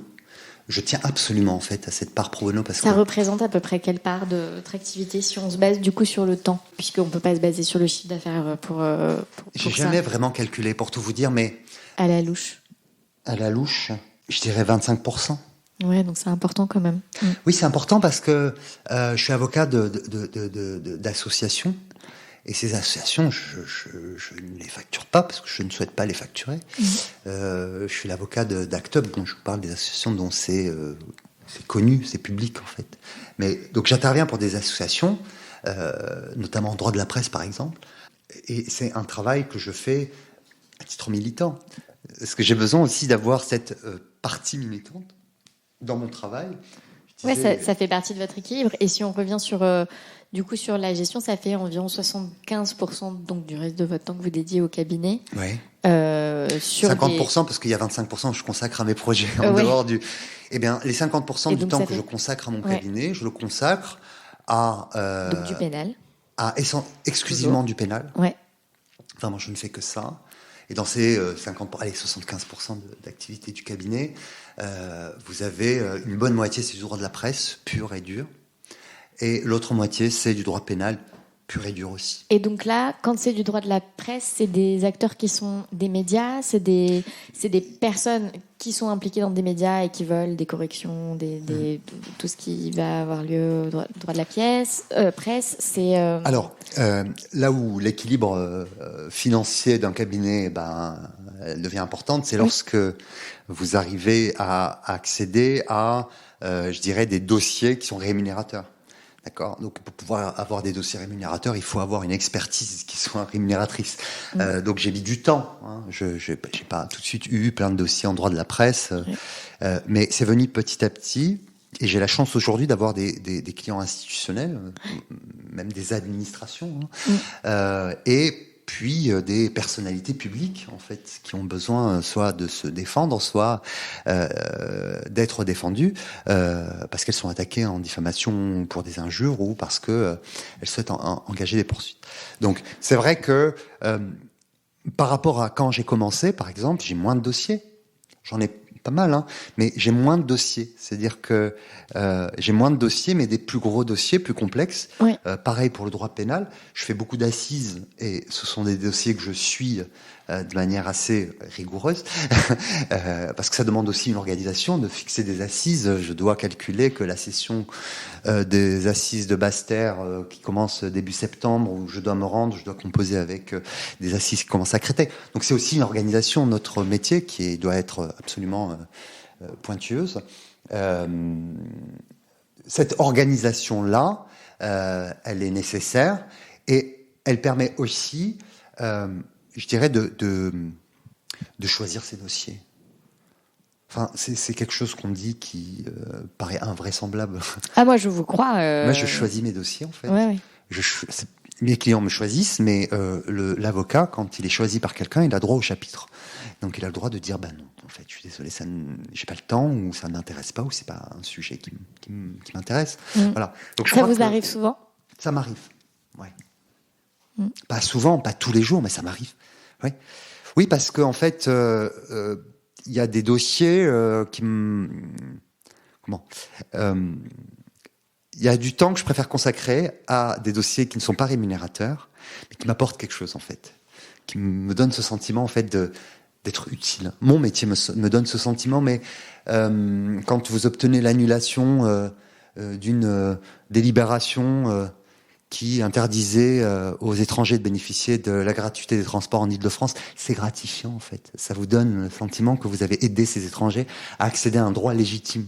Oui, non, mais c'est... Et il y a des dossiers qui m'intéressent au fur et moins. à mesure du temps qui se raréfie parce qu'on est de plus en plus sollicité et qu'on peut de plus en plus se le permettre, interviennent des critères. C'est Ganaëlle Soussan, une autre de mes invitées, qui disait globalement, il y a 3 piliers. Il y a le client sympa, le dossier qui paye et l'intérêt pour le dossier. Jusqu'à maintenant, j'étais pas trop regardante. Enfin, pendant un temps, j'étais pas trop regardante. Il fallait qu'il y ait un de ces piliers. Et maintenant, mon cabinet est arrivé à un stade de maturité qui fait que j'en veux au moins 2. Ouais. Et puis le suivant, ce sera qu'il faudra qu'il y ait les 3 conditions qui soient réunies, que ce soit et rémunérateur, et pour un client sympa, et sur un dossier qui m'intéresse. Et moi, je trouve que c'est formidable. Enfin, je veux dire, oui, j'aime beaucoup en fait ces 3 piliers. J'avais pas pensé les choses comme ça, mais effectivement, je me rends compte que j'attends assez souvent qu'il y ait les 3. C'est bien. Clients sympas, ils le sont tous plus ou moins. Il suffit juste de s'adapter à leur manière. D'être sympa. Non, à leur manière de vivre en fait leur dossier, parce qu'il y a une forme de détresse aussi en fait. Donc là, je crois que il y a cette, vous savez, ces vestiges en fait des activités passées qui me font peut-être être un peu plus conciliant ou un peu moins regardant sur peut-être l'affect que les gens mettent sur leur dossier. Et j'arrive à prendre du recul par rapport à ça. C'est pas ce qui me dérange le plus. On peut être extrêmement sympa en étant extrêmement rigoureux comme client vis-à-vis de son avocat. Quand on sait ce qu'on veut, les avocats chiants, les clients chiants, c'est souvent les clients qui vous demandent plein de choses, qui vous posent plein de questions. Oui, mais en fait, ils vous payent pour ça, hein. Donc c'est leur droit. Mais moi, ce que je retiens de ces clients, c'est qu'ils ont besoin d'être rassurés, en fait. Donc si on arrive à les rassurer, après ils vous posent plus de questions, en fait, parce qu'ils savent que leur dossier est en main, que le dossier, vous vous en occupez en fait, et qu'ils peuvent vous faire confiance. C'est aussi une question de confiance. Et donc moi, mes dossiers préférés, évidemment, c'est quand je m'entends bien avec les clients, que le dossier me plaît, le fond du dossier me plaît, et où évidemment je suis rémunéré. Et on n'a pas toujours les 3. Sauf pour les dossiers que vous choisissez de faire pro bono, et ça c'est autre chose. Et justement, donc vous dites que vous avez mis entre guillemets du temps à rentrer à trouver cet équilibre entre les dossiers rémunérateurs qui vous permettent d'alimenter une activité importante pro bono.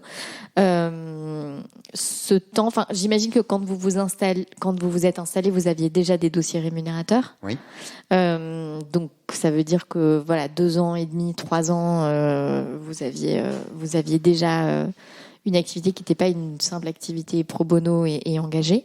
Et ensuite, vous diriez que vous avez mis du temps à trouver un équilibre de gestion ? Oui, j'ai mis, je me demande même si je l'ai encore atteint aujourd'hui. Non, parce qu'en fait, l'équilibre bouge, il est mouvant en fait en fonction aussi de notre évolution. Ouais. Et vous avez eu des grosses étapes Et tous ceux que vous interviewez doivent vous dire, à un moment donné, on pense qu'on a atteint l'équilibre, et puis en fait, on se rend compte que non, que l'équilibre il est ailleurs, parce que l'ultima ratio, c'est le chiffre d'affaires, sauf que vous savez bien que plus votre chiffre d'affaires augmente et plus vos charges augmentent. Et donc en fait on rentre dans une espèce de cercle vicieux qui fait que en vérité, alors même on voudrait moins travailler, gagner moins d'argent, on ne peut plus se le permettre. C'est terrible à dire, parce que évidemment que le rêve de tout un chacun, en grande majorité des avocats, c'est de gagner de l'argent et de vivre bien de son métier. Moi, c'est pas trop ce qui m'intéresse. Moi, ce qui m'intéresse, c'est de pouvoir maintenir cet équilibre précaire que j'apprécie et qui me permet de travailler dans des dossiers que j'aime, en gagnant suffisamment pour vivre, mener ma petite vie tranquillement, faire mes petits projets à côté de rénovation de baraques. Tout petit projet. Et en même temps, de bosser dans des dossiers intéressants. J'ai une collaboratrice avec qui on travaille beaucoup, et voilà, on bosse quoi. Enfin, j'ai pas une collaboratrice et moi, genre, je me tourne les pouces, on bosse. Et par exemple là, si je m'écoutais, l'équilibre ce serait de passer à l'étape supérieure, mais non en fait, parce que là, l'équilibre me plaît en fait. Mais j'ai mis du temps à trouver cet équilibre-là. Oui, mais c'est ça en fait, moi, ce qui m'intéresse dans cette question, c'est justement potentiellement l'évolution. Enfin, moi, par exemple, je sais qu'avec Fleur d'Avocat, j'ai eu plusieurs étapes de réflexion par rapport à la structuration. Et il y a des moments où le projet était différent. Il y a peut-être un moment où le projet aurait été d'avoir plus de clients, d'avoir plus de clients, et puis ensuite c'est avec une structure potentiellement plus lourde en termes de ressources humaines et tout, puis finalement restructurer dans un autre sens, et là je suis encore en train de modifier la structuration pour avoir un autre équilibre encore. Et donc moi ce qui m'intéresse en fait c'est derrière cette question, c'est s'il y a eu des grandes étapes en termes de projet et de trouver cet équilibre, parce qu'à un moment l'équilibre est trouvé, et puis finalement on évolue, et puis on fait modifier, on fait évoluer cet équilibre parce que soi-même sa vie a changé, quoi. Alors, je vais vous faire du coup une confidence, même si au quotidien mes journées sont extrêmement minutées et réglées, je ne pense pas à l'après. Je gère le quotidien, c'est déjà pas mal. J'ai des projets mais qui ne concernent pas mon métier, qui ne concernent pas le métier d'avocat. J'aime avoir des projets mais dans un champ qui est autre que celui de mon métier. Je me laisse pas pour autant vivre, mais mon métier évolue, j'évolue en fonction de la demande, des dossiers qui arrivent, et j'ai eu à prendre des décisions de structuration. C'est-à-dire qu'à un moment donné, j'ai eu à prendre la décision d'avoir une collaboratrice parce que j'arrivais plus à gérer tout seul. J'ai pris la décision à un moment donné de m'associer avec 3 confrères, Mathieu, Angélique et Engel, qui sont mes associés dans une structure, une harpie, parce qu'on a fait ce choix, je dirais, qui était naturel. On occupe des locaux depuis des années ensemble, on est associés de moyens dans le cadre d'une SCM, une structure d'une société de moyens. On se dit, en fait, en plus, on intervient dans des domaines totalement différents, on a des clients communs, ayons une structure commune, en fait, qui permette aussi d'avoir une offre plurielle à des clients et pouvoir avoir un seul et même client pour différents champs d'activité. C'est comme ça qu'on s'est structuré, mais je veux dire, c'était pas programmé comme quelque chose de nécessaire et qui intervient à un moment donné clé et qui est un indice en fait d'évolution. Ça s'est fait parce que c'était naturel en fait, et je crois qu'il y a une évolution, l'évolution de notre métier. C'est pas simplement s'adapter en fait aux contraintes nouvelles du métier, c'est aussi renouveler en fait sa pratique et essayer de trouver des moyens de rendre cette pratique encore plus attractif pour soi en fait. C'est la relation que l'on a avec ce métier. Moi j'adore mon métier, mais je l'adore parce que je crois vraiment que je fais en sorte de continuer à l'aimer. J'évite d'aller dans des domaines qui vont me faire détester ce métier. Je reste non pas dans des champs où j'ai un certain confort, parce que on prend des risques aussi. Je prends des risques, mais j'essaie quand même aussi de voir s'il n'y a pas des champs qui pourraient m'intéresser, et voilà, et c'est comme ça que je me suis retrouvé à faire du droit pénitentiaire, et j'ai découvert la matière et ça me passionne. Je connaissais un petit peu, mais j'avais pas vraiment expérimenté la chose sur le plan. Et maintenant j'en fais, et du coup je me demandais pourquoi j'avais fait du droit public. Maintenant je sais, vous voyez. Alors même que je suis censé faire que du pénal, mais voilà, il y a toute une dimension contentieux administratif qui est hyper intéressante, qui me passionne aussi. Et puis il y a aussi des matières qui vous permettent aussi de revenir sur certains traits en fait de votre personnalité ou de vos attentes. Je donne un exemple. Si je fais le droit de la presse, c'est pas pour rien, en vérité. C'est parce que c'est la seule matière au pénal où vous pouvez plaider pendant 1h30 et que vous n'êtes pas dans une cour d'assises. C'est-à-dire que c'est une matière où on peut avoir un débat, un vrai débat, où on peut s'exprimer, où on a le temps de s'exprimer, et où, surtout, on peut conclure longuement, pas fleuve, mais où on peut prendre le temps de construire en fait une idée, de la développer, et de pondre 30 pages de conclusion où vous essayez d'expliquer en fait des choses. Et ça, c'est assez unique en vérité. Et on a une attention incroyable des magistrats parce que c'est une matière qui se prête à cette question. Parce qu'on est au cœur toujours d'un débat en fait, d'un débat entre deux parties, mais aussi derrière un débat sur un sujet d'intérêt général, souvent, parce que c'est souvent ce qu'on plaide. Donc j'aime bien aussi cette idée que les dossiers m'amènent vers ce type de débat-là, parce que je découvre, là, je travaille pour un client sur des problématiques de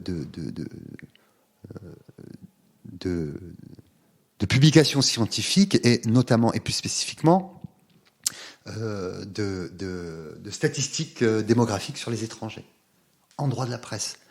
Ça, c'est juste passionnant. Parce que je me plonge en fait dans des champs que je ne connais pas.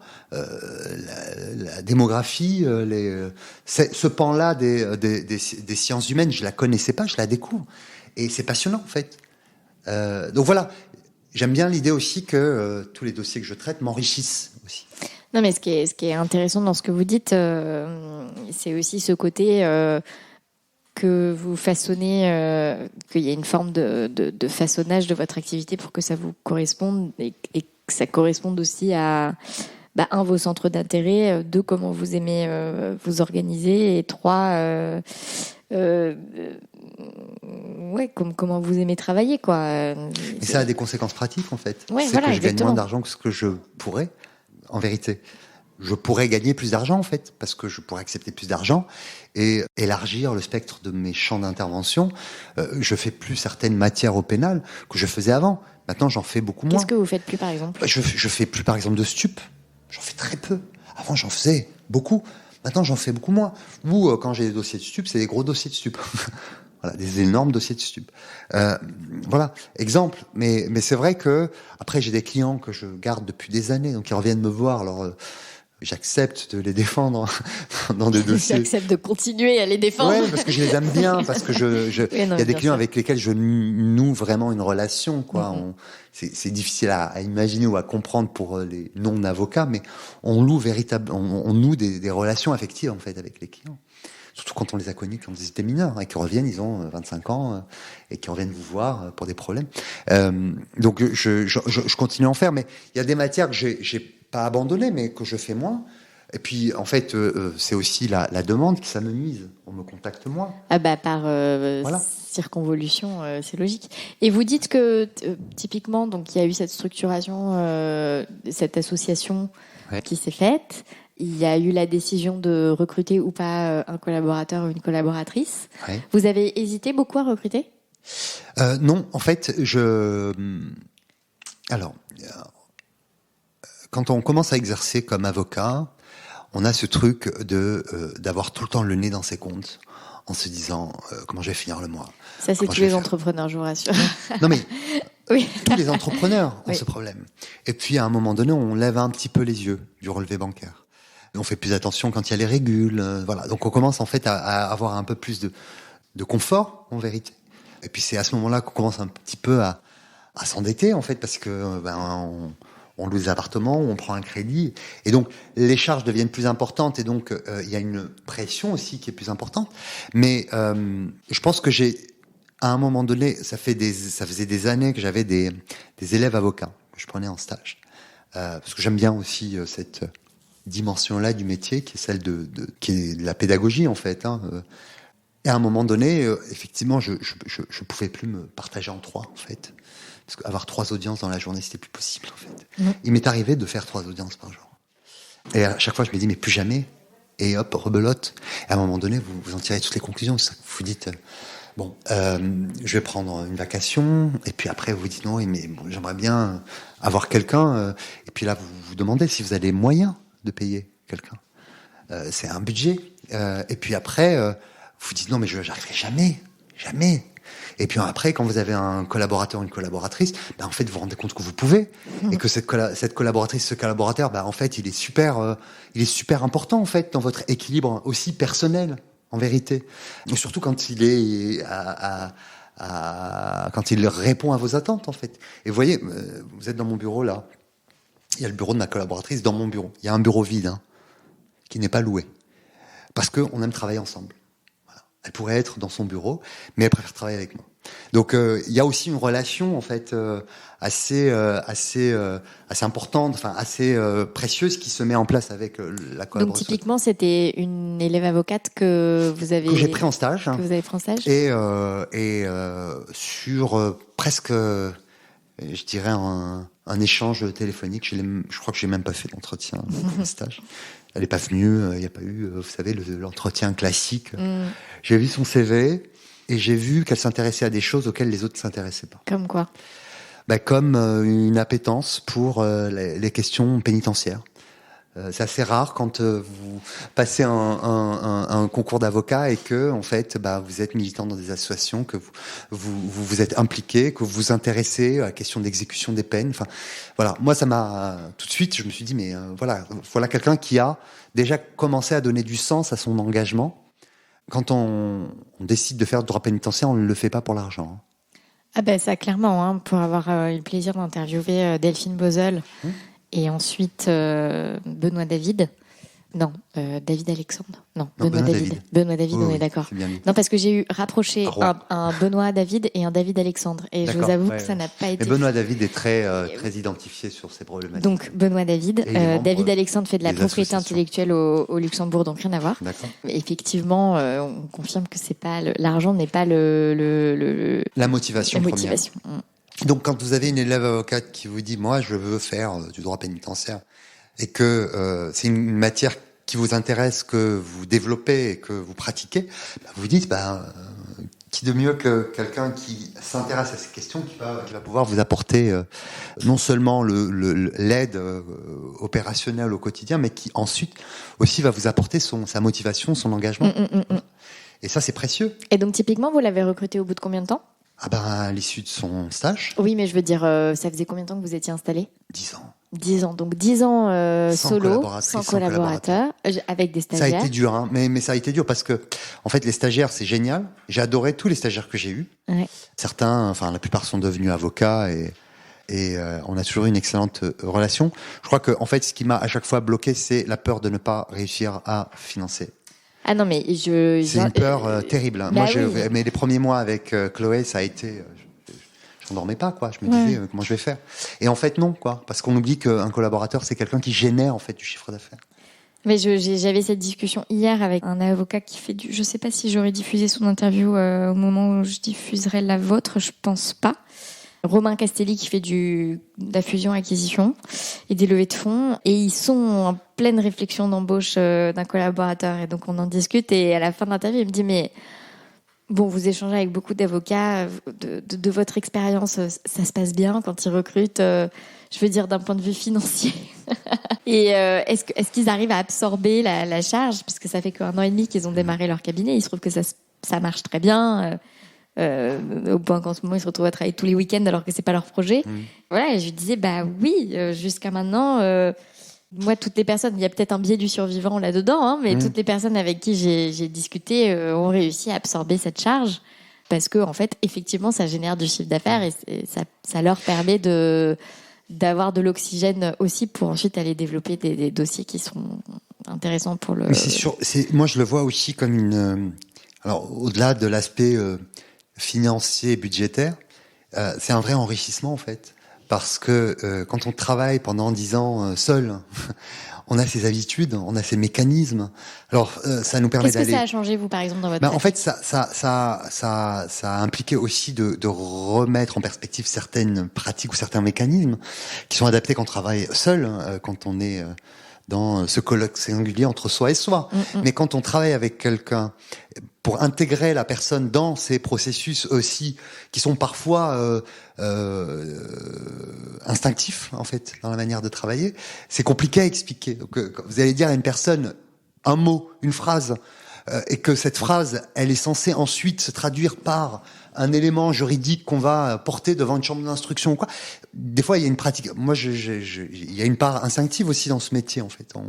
On a des espèces de restes réminiscences d'un article qu'on a lu en note de bas de page qui portait sur... Et ça remonte d'un coup, et puis, bon, voilà. Et alors, pour le formaliser quand on est tout seul, c'est plus facile. Mais quand ça passe par une collaboratrice ou un collaborateur, il faut expliquer, en fait. Et donc, du coup, il faut finalement s'appliquer à soi une pédagogie qu'on a renoncé à s'appliquer. Donc, il faut s'expliquer à soi pourquoi on en est arrivé à ça. Et donc, l'expliquer à la collaboratrice. Bon, on a de la chance quand on a quelqu'un qui travaille avec vous, qui est intelligent et comprend tout de suite. Voilà. Il n'y a pas besoin de passer des heures à expliquer les choses tout de suite. Et qui a aussi cette approche un peu instinctive. Après, c'est pas évident. C'est pas évident d'amener la personne. Et moi, je suis convaincu que former un collaborateur, une collaboratrice, c'est aussi l'emmener dans sa folie, en fait, dans une certaine mesure, dans sa manière aussi de voir les choses, qui est peut-être pas mainstream, avec des moyens ou des outils mainstream de recherche sur des sites juridiques ou des trucs comme ça. Voilà, il y a d'autres manières d'aborder le métier, mais je pense qu'on fait une bonne paire. Enfin, ça fait combien de temps qu'elle est là maintenant ? Ça fait, alors elle est arrivée en janvier 2021. Ok, donc 1 an et demi. Ça fait 1 an et demi qu'elle travaille avec moi. Et elle a prêté serment en octobre dernier, donc ça fait 8 mois. Ah ben oui, parce qu'il y a eu le stage final. Elle a fait son stage. Et ensuite, je l'ai embauchée à la sortie de son stage. Ok. Et là, vous estimez que vous avez trouvé votre équilibre dans votre mode de travail Oui, j'ai un équilibre précaire jusqu'au prochain équilibre que je choisirai. Mais je vous avais dit que ma première expérience dans un cabinet d'avocat, je voulais pas trop en parler, mais elle n'a pas été concluante aussi parce que j'ai compris que je ne souhaitais pas travailler dans un cabinet où le matin j'avais mal au ventre à l'idée de venir travailler. Voilà. Quand il y a 2 jours, j'ai annoncé à ma maman que je l'emmenais en Algérie.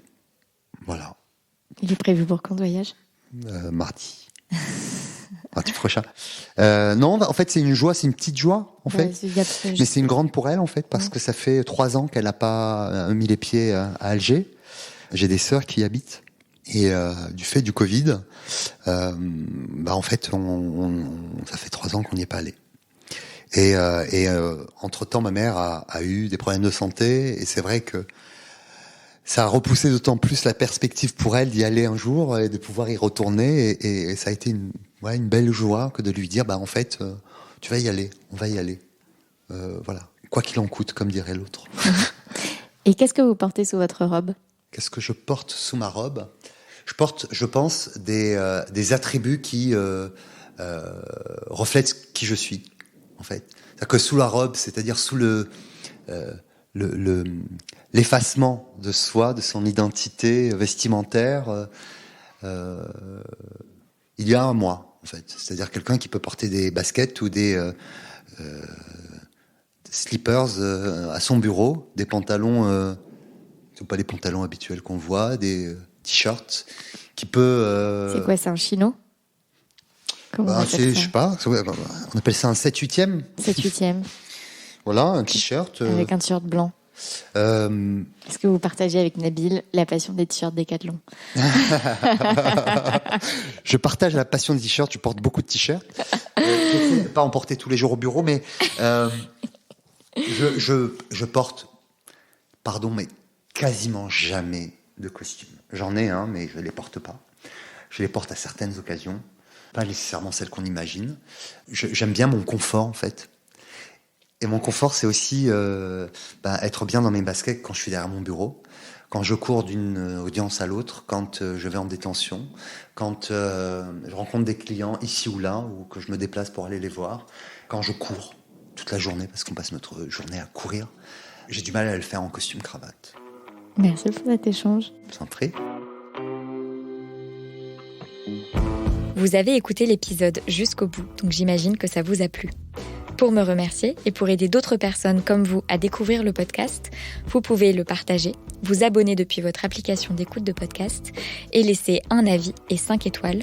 Ça fait vraiment la différence au niveau des algorithmes. À la semaine prochaine!